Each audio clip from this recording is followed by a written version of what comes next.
Bonjour à tous et à toutes, et aujourd'hui j'ai le plaisir de recevoir Monsieur Franck Lambez. Monsieur Franck Lambez, bonjour. Bonjour Rav Zerbib. Nous avons le plaisir de vous accueillir sur Radio J parce que, on va dire d'une façon classique, vous avez écrit un livre sur la Sinatrinam, sur la haine gratuite. Tout à fait. Mais je dirais quelque part qu'au-delà de ce livre, vous initiez quelque part un mouvement. Mais peut-être avant de parler du livre, de la haine gratuite, Franck Lambez, vous n'êtes pas un rave ou un rabbin de communauté. Est-ce que, en deux mots, vous pouvez un petit peu nous dire qui vous êtes et puis un petit peu, vous êtes élève de qui pour qu'on puisse savoir qui parle? Effectivement, je ne suis pas rave, je suis un talmide, je dirais classique de rabbanim.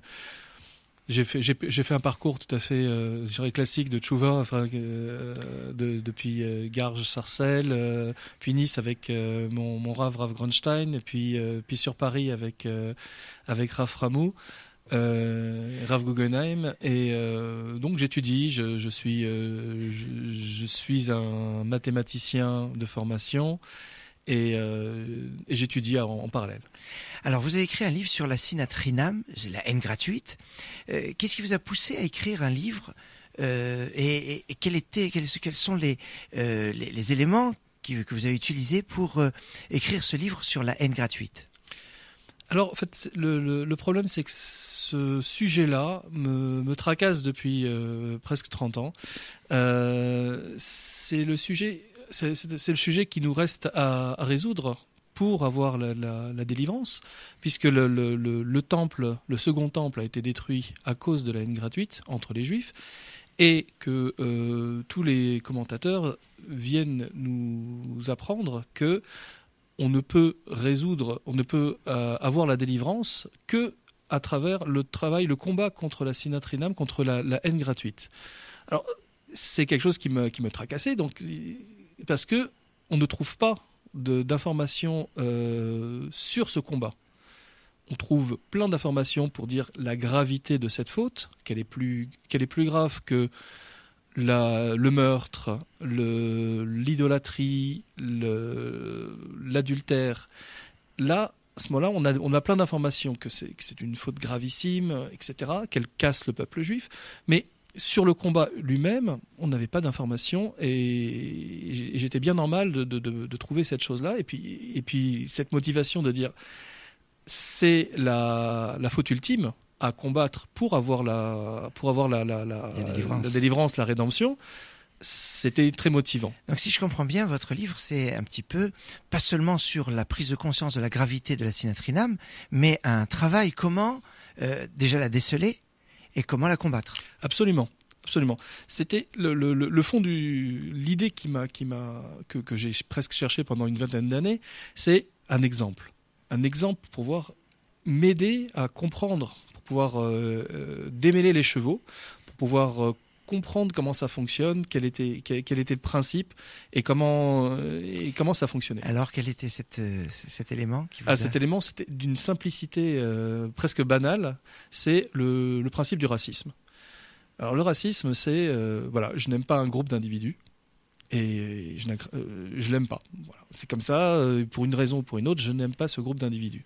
Et un monsieur de ce groupe-là vient dans la salle que je ne connais pas. Et dès qu'il arrive dans la salle, je l'aime pas. Je l'ai jamais vu, il m'a jamais fait de mal à personne. Il a jamais fait de mal à personne que je connaisse, et je l'aime pas. Pourquoi? Voilà. Ça, c'est un exemple tout simple qui est arrivé comme ça dans ma tête, qui est de haine gratuite. Je n'aime pas cette personne, presque, gratuitement. Lui ne m'a rien fait. Et quelque part, votre message, on pourrait dire, a une portée qui dépasse on va dire, le cadre de la communauté, puisque quelque part, c'est un message de compréhension d'un refus de l'autre sans raison. Absolument. Absolument.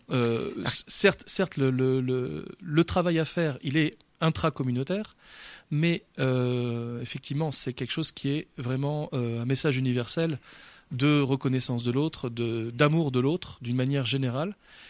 Et d'un autre côté, je dirais que de manière un peu claire ce qu'on appelle la mida keneged mida, c'est-à-dire que mesure pour mesure, Akadosh Baruch Hu nous envoie peut-être quelque chose qui s'appelle l'antisémitisme, la haine du juif presque irrationnelle, parce que sans raison en fait, une haine contre le juif sans raison. Pour nous amener à réfléchir sur la Sinatrinam. Sur notre propre haine intracommunautaire. Alors, Franck, je pense que votre message et puis je dirais, le mouvement que vous voulez initier à travers ce livre, c'est pas seulement le livre, puisque vous faites aussi des conférences dans les communautés, vous intervenez, et je serais tenté de dire que si parmi nos éditeurs et nos éditrices, il y a des personnes qui voudraient organiser une conférence au sein de leur communauté, au sein d'un groupe, vous serez disposé à présenter un petit peu le programme pour combattre ce mal terrible qu'est la haine gratuite. Absolument. Disons que je m'engage à faire des conférences justement pour présenter, pour introduire les éléments du livre et pour donner les gens quand ils sortent de la conférence ont déjà vraiment tous les éléments déjà pour combattre, pour comprendre et pour combattre ce fléau du peuple juif qui nous maintient dans l'exil. Et effectivement, alors si concrètement, donc votre livre s'appelle La haine gratuite, le titre de le titre du livre s'appelle Exil et préjugés. Donc Exil et préjugés, donc et le sous-titre c'est Comment combattre la Sinatrinam. L'édition, c'est moi-même qui l'ai édité. Et si on veut vous contacter pour une conférence? Je vous donne mon numéro de téléphone, tout simplement. C'est le 06 21 03 30 29. Franck Lambez. Le minhag à la radio, c'est de répéter toujours un téléphone 2 fois. Alors 06 21 03 30 29. Franck Lambez. Monsieur Franck Lambez, je vous remercie de votre visite et puis en souhaitant que ce fléau terrible, ce mal terrible de la haine gratuite puisse être balayé par l'amour gratuit. Merci beaucoup Rav Zerbiv et à bientôt.